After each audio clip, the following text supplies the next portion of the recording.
Buenas tardes, qué bueno estar con ustedes nuevamente. Hoy domingo 17 de mayo hemos tenido una buena semana y este domingo para principiar la semana creo que no hay nada mejor que seguir escuchando palabra de Dios. Este día tengo un mensaje que el Señor puso para ustedes que se llama Lo que está por venir. Lo que está por venir, una nueva normalidad, lo que Dios ha preparado. Una nueva normalidad, lo que está preparado. Hemos hablado muchas veces y hemos estado oyendo es lo que está por venir. No cabe duda que en este tiempo el coronavirus, el COVID-17 ha cambiado la lógica, ha cambiado muchas cosas. Ha cambiado el que nosotros estemos probablemente afanados, ansiosos, el que cambiemos la lógica de trabajar, el que cambiemos la lógica de estudiar. Definitivamente también ha cambiado la lógica de mucha gente que se quedó sin trabajo. Ha cambiado la lógica de mucha gente que fue contagiada y lamentablemente se murió. Perdiste a un familiar. Ha cambiado la lógica en que probablemente te contagiaste y venciste el virus, como sé que muchos están venciendo por la glorificación de Dios en sus vidas de una manera sobrenatural. Pero creo que lo principal es cómo cambias tu manera de ver.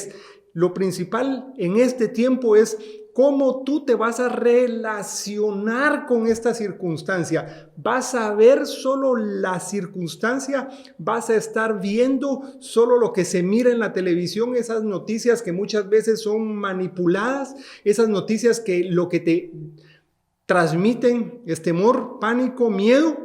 Creo que este es un buen momento para que nosotros entendamos lo que está pasando, pero desde la perspectiva de Dios, desde la perspectiva que Dios nos quiere dar una tranquilidad. Él nos quiere dar una tranquilidad que probablemente no la tenemos, una tranquilidad. Imagínate en una montaña, en un lugar con una montaña al final, viendo una ciudad así relajado.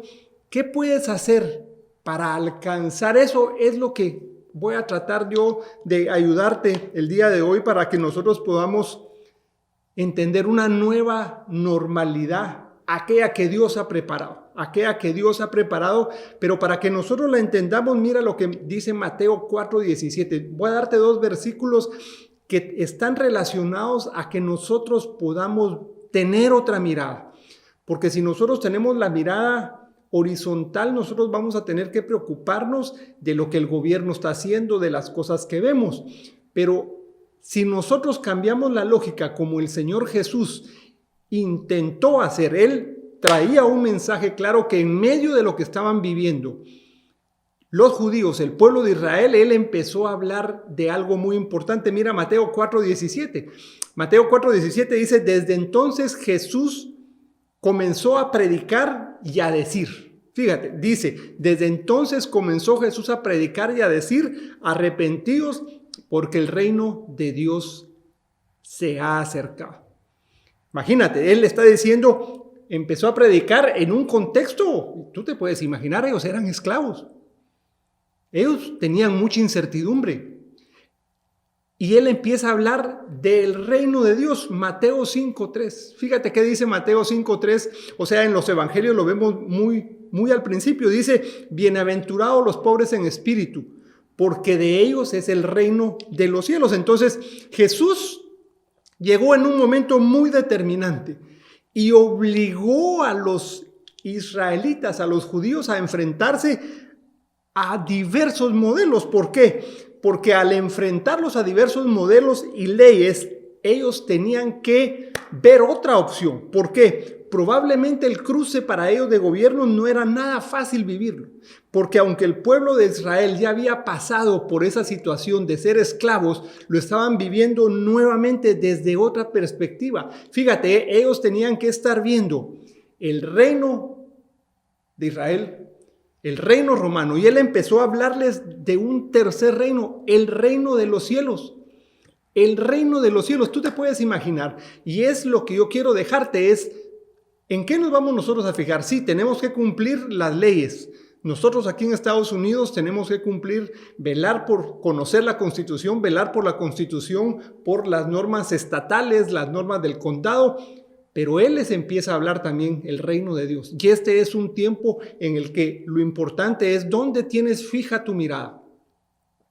¿Dónde tienes fija tu mirada? ¿Te estás preocupando más en lo que este gobierno está haciendo, en el que los niveles de desempleo están subiendo, o empiezas a cambiar la lógica? Y es lo que vamos a ver hoy. Por eso tenemos que ver también, Dios entregó todo por nosotros. Si Él entregó todo por nosotros, ¿no crees que Él te puede dar más?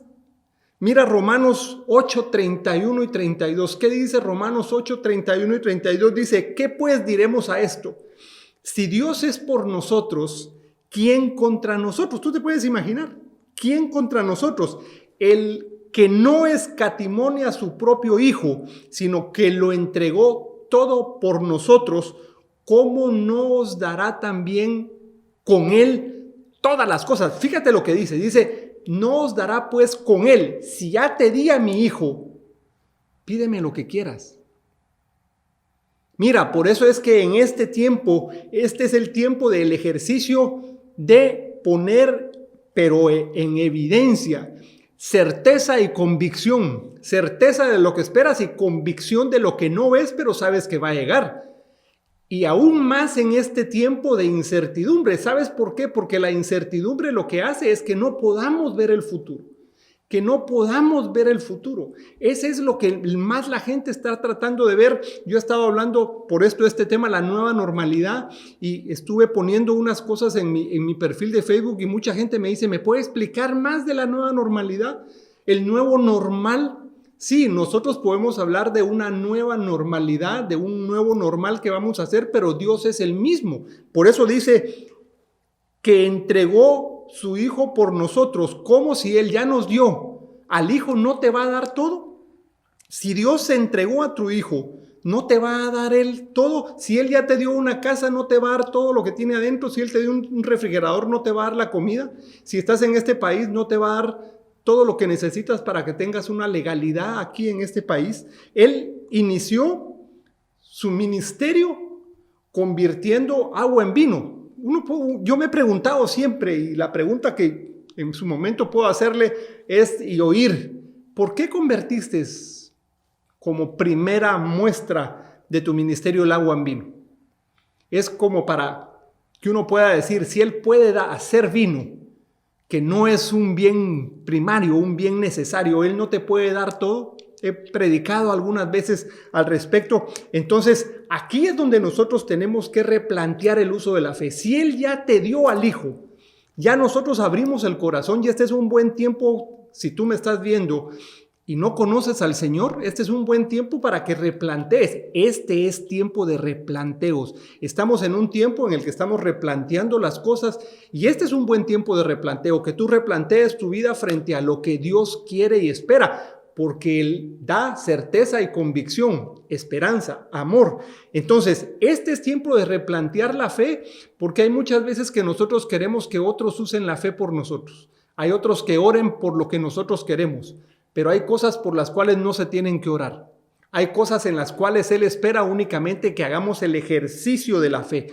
Por ejemplo, Él cuando anunciaba el reino de Dios, Él confrontaba a los mismos judíos, a los israelitas, y eso fue lo que no les gustó a los fariseos. Eso no les gustó a los fariseos porque le estaba quitando privilegios. Los fariseos no lo veían desde el aspecto espiritual, sino desde lo que ellos entendían, su mundanalidad. Y es probablemente lo que muchos estamos enfrentando ahorita.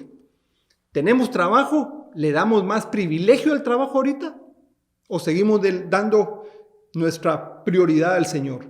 Aquellos que no tienen trabajo, ¿a qué le dan prioridad? A la ansiedad, al temor y al pánico, que es lógico que se pueda decir porque al final de cuentas no hay trabajo. Pero Dios es un Dios que ya te dio al Hijo, y si ya te dio al Hijo, ¿no te va a dar las otras cosas? Tú que eres creyente, que aceptaste a Dios, ¿cuántos cristianos no están en este momento con ansiedad, temor? Hemos desenfocado nuestra mirada. No estamos viendo lo que tenemos que ver. Mira, Mateo 6, 26 y 27 creo que nos hace una buena manera de reflexionar que estos son tiempos de creer. Los tiempos de creer, si le pudiéramos poner un subtítulo a esta parte, es los tiempos de creer. Mateo 6, 26 y 27, mira lo que dice. Por tanto os digo, no os angustiéis por nuestra vida, qué habéis de comer o qué habéis de beber, ni por vuestro cuerpo qué habéis de vestir. ¿No es la vida más que el alimento y el cuerpo más que el vestido? Mirad las aves del cielo que no siembran, ni ciegan, ni recogen en graneros, y sin embargo vuestro Padre Celestial las alimenta. ¿Quién las alimenta? ¿Tú que le tiras al piste? No, dice que vuestro Padre Celestial las alimenta. Y viene la pregunta, ¿no valéis vosotros más que ellas?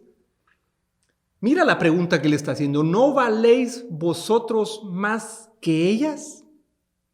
¿Acaso no está el Señor en control de lo que tú estás pasando? ¿Acaso no vales tú más que cualquier cosa que Él haya hecho ya? Si Él dio a tu hijo, ¿no te va a dar lo que necesitas? ¿No será entonces que el replanteo de la fe es nada más por poder traer a la tierra lo que Él tiene listo para ti, pero es el ejercicio tuyo?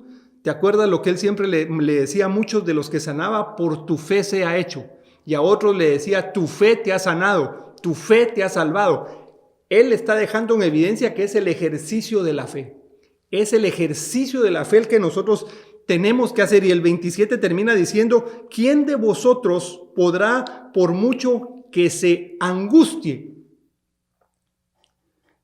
que se afane, dicen otras versiones, añadir a su estatura un codo?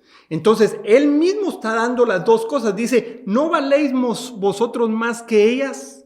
Ya dijo que el Padre Celestial las alimenta y dice, ¿no valéis vosotros más que ellas?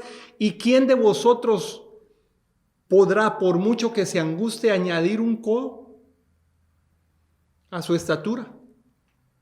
Aquí Él está diciendo, no hay que angustiarse. Yo sé que me podrás decir, estoy en un momento difícil. Hay gente que no tiene que comer, hay gente que se ha muerto, hay gente que no se pudo despedir. Pero este es tiempo de replantear la fe, este es tiempo del ejercicio de la fe, este es el tiempo del poder que recibieron los discípulos en el día de Pentecostés. En el día de Pentecostés ellos recibieron poder y te acuerdas, discípulos que eran timoratos, discípulos que habían escapado, que eran miedosos, discípulos que habían negado al mismo Señor Jesús. Y Él los llena por medio del Espíritu Santo de un poder que les cambió la vida rotundamente. Ya en ese mismo momento Pedro sale a hablar de una manera que nosotros vemos a un Pedro irreconocible. Pero fue el poder que vino del Espíritu Santo. Y esta es una preparación porque dentro de 15 días vamos a estar celebrando el día de Pentecostés. Y yo estoy totalmente seguro que en el día de Pentecostés veremos una manifestación profunda del Espíritu Santo. Y lo que queremos en este domingo y durante todas las noches, como hemos venido empezando a hablar de eso, empezarte a preparar para que tú puedas intimar con el Espíritu Santo. ¿Por qué? Porque el Señor Jesús hacía esto porque Él sabía lo que ellos ya habían pasado. El Señor Jesús sabían que estaban en la misma situación en la que estaban en Egipto. Habían ido a Egipto, estuvieron 400 y pico de años, regresó y ellos sabían que Él podía ver que, como los que salieron de Egipto, querían regresar a Egipto. Y Él no quería que pasaran eso. Entonces, el temor, el afán y el miedo, ¿sabes qué pasa? Puedes subyugar a un pueblo. ¿Sabes subyugar a un pueblo? Séneca, el famoso pensador, le dijo a Nerón, tu poder radica en mi miedo, pero lo has perdido porque ya no tengo miedo. Imagínate, muchos tiranos han subyugado a los pueblos por el miedo. Muchos dictadores han usado el miedo, pero el problema es que ese miedo te cierra, ese miedo te esclaviza. Y he ahí la importancia de que Él haya empezado a hablar del reino de Dios. En este tiempo nosotros tenemos que fijar nuestra mirada, no en lo horizontal, dice, no tenemos que ver lo que se mira. Me va a decir, pensarán en la casa, peló cables. No hay que ver lo que se mira. Exacto, tú tienes que tener, por eso hablé de ¿qué tipo de vista tienes? No tenemos que ver lo que se mira, sino que lo que no se mira. Con los ojos espirituales. Entonces, ahí la importancia del reino de Dios por lo que estaban viviendo, porque era un tema relevante para esos tiempos, completamente relevante. Y sigue el Señor hablando de la angustia. Dice Mateo 6, 28, 30, dice, y por el vestido, ¿por qué os angustiáis? Considerad los lirios del campo, como crecen, no trabajan ni hilan, pero os digo que ni aun Salomón con toda su gloria se vistió como uno de ellos. Y si la hierba del campo que hoy es y mañana se quema en el horno, Dios la viste así, ¿no hará mucho más que ustedes? Y aquí viene el balazo. ¡Pah! Hombres de poca fe. Fíjate, él viene hablando de las aves, quién les da, que no les dará a ustedes si ya les dio al hijo, los lirios, que ni Salomón se vistió así, y les dice a ustedes, ¿no hará mucho más por vosotros, hombres de poca fe? ¿No será que en este tiempo nos está hablando a nosotros cuando nos dice hombres de poca fe, mujeres de poca fe? ¿Por qué están angustiados? ¿Por qué están temerosos? ¿Por qué hay incertidumbre en vuestras vidas? ¿Por qué os fijáis más en lo que ven los ojos que en lo que los ojos espirituales les pueden mostrar? ¿Acaso no les he dicho a ustedes que vuestro Padre Celestial, si alimenta a las aves, no los va a alimentar a ustedes? No he dicho yo, dirá el Señor Jesús, si Él ya les dio al Hijo, el Padre, ¿no les dará todo lo que ustedes necesitan? No le dará. Entonces, aquí lo que podemos ver varias veces que el Señor pregunta, está haciendo esas preguntas porque Él sabe que desafiaría la fe de los que estuvieran escuchando. Como en este momento yo te quiero desafiar a ti. Yo soy un mensajero de lo que Dios te quiere desafiar a ti. ¿Acaso no Él te daría lo que tú necesitas si ya te dio al Hijo? ¿No será que lo que Él está tratando de decirnos es que desafiemos nuestra fe? Porque si Él ya lo hizo, Él no se va a quedar sin hacerlo en este tiempo, porque probablemente no responderíamos mejor a eso. De repente, tú no quieres contestar esa pregunta. Y no hay mejor cosa que entender que si yo no puedo responder la pregunta y le tengo que decir a Él, como le dijo el padre de aquel joven que tenía el demonio, ayúdame con mi fe. ¿No sabes que hay mayor espacio de aprendizaje cuando tú preguntas, cuando tú te declaras incompetente temporalmente diciendo no puedo? Yo en los últimos días, y les confieso, en los últimos días he llorado incluso algunos días en la mañana diciéndole, Señor, ayúdame a bajar las cosas del cielo. Ayúdame a bajar lo que tú tienes para mí. Ayúdame porque a veces yo no puedo. Y a veces en este tiempo uno, aunque sea pastor, uno lucha con el tema de la fe y la razón. ¿Por qué? ¿Por qué?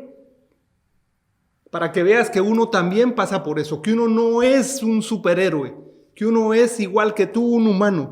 Por eso el declararse temporalmente incompetente con Dios es bueno porque Él te va a abrazar. Él te va a decir, ven, gracias por declararte temporalmente incompetente. Él por eso en su ministerio motivaba a que las personas hablaban. ¿Para qué? Para que le confieses todo. Y quiero ir cerrando diciendo, mire, los tiempos de no afanarse están llegando. Mateo 6, 31 y 32 dice, no os angustiéis pues diciendo qué comeremos o qué beberemos o qué vestiremos, porque los gentiles se angustian por todas esas cosas, pero vuestro Padre Celestial sabe que tenéis la necesidad de ellos. ¿No creen ustedes que Dios se preocupará más por nosotros que por esas cosas? El problema es que no lo creemos y no lo hacemos realidad.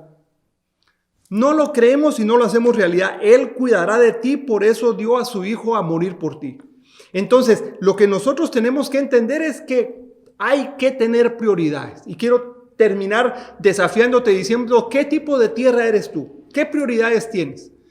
Cuando nosotros vemos la parábola del sembrador, decimos Mateo 6:33, buscad primeramente el rollo de su justicia y todas esas cosas os serán añadidas, así que no os angustiemos por el día de mañana, porque el día de mañana traerá su propia preocupación. Así termina esa parte. Y cuando vamos a la parte de la parábola del sembrador, Es parte de lo que nos enseña por oír. Romanos 10:17, ¿qué te dice? Romanos 10:17 te dice así que la fe es por el oír y el oír por la palabra de Dios.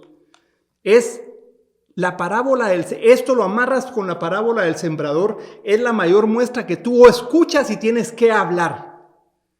Motiva a que la gente se pregunte, ¿por qué tú estás hablando diferente? Motive a que la gente diga, wow, ¿y usted por qué ahora es así? Entonces, la pregunta aquí es, ¿qué tipo de tierra eres? ¿Por qué? Déjame decirte, uno puede sembrar. Yo estoy haciendo ahora, con mi esposa hacemos todas las noches, es sembrar semilla. Pero si la gente que nos escucha no es buena tierra, ¿qué pasará? Porque uno puede tener buena semilla, pero si tú eres mala tierra, ¿qué fruto va a progresar? Y si uno puede tener muy buena semilla, pero si tu gente cercana es mala tierra, no va a pasar nada. No va a pasar nada. Le podemos poner la mejor semilla orgánica, si quieres ahora, para que no esté contaminada por los químicos. La mejor semilla que nosotros podemos estar hablando. Y la verdad, si tú eres una mala tierra, no va a pasar nada. Pero ¿sabes cuál es lo dramático? Y por eso te quiero retar en este tema del qué es el ser una mala tierra. Mateo 13:19 dice, cuando alguno oye la palabra del reino y no la entiende, viene el malo y arrebata lo que fue sembrado en su corazón. Este es el que fue sembrado junto al camino. En otras versiones dice el entendimiento. Entonces, ¿qué pasa aquí? La falta de entendimiento correcto de la palabra de Dios da lugar al diablo. Duro eso, tremendo. Y te quiero desafiar a que lo entiendas de esa manera. Muchas veces no le ponemos atención a la palabra. Muchas veces ahora en lo digital tú puedes estar, y me lo dices a mí que yo soy profesor digital desde hace muchos años, y uno puede ver el lenguaje corporal de la gente. Y a través del lenguaje corporal de la gente uno puede ver qué interés tiene. Yo no te estoy viendo, pero Dios sí está viendo y está relacionándote contigo. Es la palabra de Dios que yo estoy hablando, ¿cómo la recibes tú? De repente tienes el teléfono ahí puesto y ni siquiera te preparaste, estás haciendo alguna cosa y ya voy a oír qué dice. Pero el mayor desafío en este tiempo es que aunque sea iglesia digital, tú te puedas sentar, un cuaderno de notas, ores antes de eso, Señor, háblame a través de la palabra.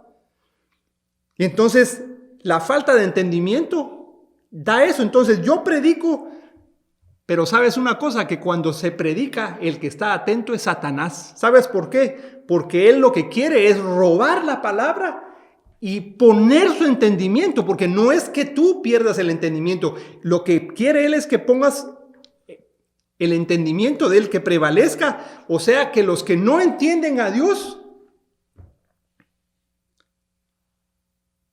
van a entender a Satanás. Y por eso es que muchos reciben palabra. Pablo dice, ustedes ya deberían estar comiendo carne y están como aquellos que todavía beben leche. O sea, que si ustedes se pueden ver, hay una guerra entre semillas ahí. Uno en sembrar la buena y otro en quitarla para poner su entendimiento. Y uno para quitarla y poner su entendimiento. Entonces, el enemigo lo que quiere es hacerte mala tierra. Mateo 13, 20 y 22. Mira cómo termina todo el tema de la parábola. Dice, el que fue sembrado en pedregales es el que oye la palabra y al momento la recibe con gozo. ¡Ay, sí, qué bueno!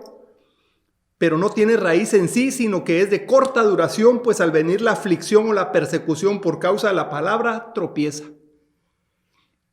Aquel que viene a la iglesia y de lunes en adelante o ese mismo día en la tarde se olvida de todo y deja que las aflicciones, que la ansiedad, que la misma lógica de vivir del mundo pueda ganarle a la gente. Versículo 22, pero el que fue sembrado entre espinos es el que oye la palabra, pero las preocupaciones de este siglo y el engaño de las riquezas ahogan la palabra y se hace infructuosa. Dice preocupaciones y riquezas. Tú no puedes tener y tienes preocupaciones y las riquezas te hacen perder de vista la palabra de Dios. Y en Mateo 13:23 dice, pero el que fue sembrado en buena tierra es el que oye y entiende la palabra, y da fruto y produce a 160 y 30 por uno. Pero mientras tengamos el afán entonces por las riquezas o por salir de estos tiempos, no seremos una buena tierra, no fructificarás. Yo lo que te quiero dejar este día es decirte, mire, aunque te afanes no vas a crecer ni un codo, dice la palabra. Aunque te afanes, las cosas van a seguir igual, pero si tú empiezas a fijarte en el reino de Dios, te darás cuenta que Él, dice la palabra, renueva sus misericordias cada día. Que tú puedes salir de esto a la brevedad posible. Que tú puedes empezarte a fijar en el reino de Dios. Que tú seas una buena tierra. Que tú seas una buena tierra. Que no dudes que si Él ya te dio al Hijo, te va a dar todo lo demás. Y si me estás escuchando este día, yo te invito a que este puede ser un buen día. Si no has abierto tu corazón al Señor, este puede ser un buen día para que tú entregues tu vida al Señor. Puedas hacer una oración conmigo. Padre Santo, gracias por este día. Gracias porque puedo conocerte, puedo abrir mi corazón, puedo dejarte que tú entres a quitarme la ansiedad, el temor, el pánico, la incertidumbre. Este es el día en que yo estoy pasando de muerte a vida y en el que yo puedo decir que ya soy hijo de Dios. Gracias por esta oportunidad y por este tiempo, y me comprometo a ser un embajador y un testigo tuyo. Y tú que me estás oyendo, que has tenido una relación cercana, puede ser también este el primer día del resto de tu vida. Primer día del resto de tu vida donde cambien las lógicas. Vamos con el Señor. Vamos con el Señor. Así que es la nueva normalidad. ¿Qué es lo que el Señor tiene preparado? Pero sabes tú que tú con tu lenguaje generas realidad y tú puedes empezarlo a hacer si tú lo quieres.